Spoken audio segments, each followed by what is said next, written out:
Ika nga nila, ang taong palaging tahimik at mabait ay napakadelikado kapag nagalit. Gaya ng lalaking ito, kahit pag nakawan mo na siya, ibibigay niya pa sa'yo ang kanyang pera.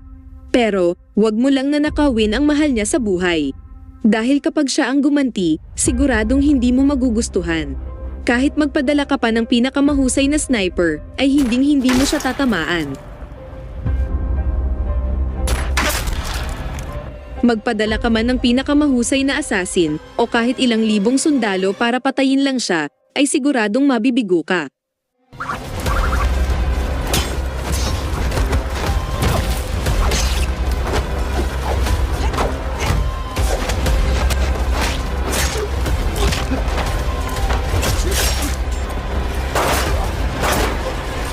So sino ba ang lalaking ito?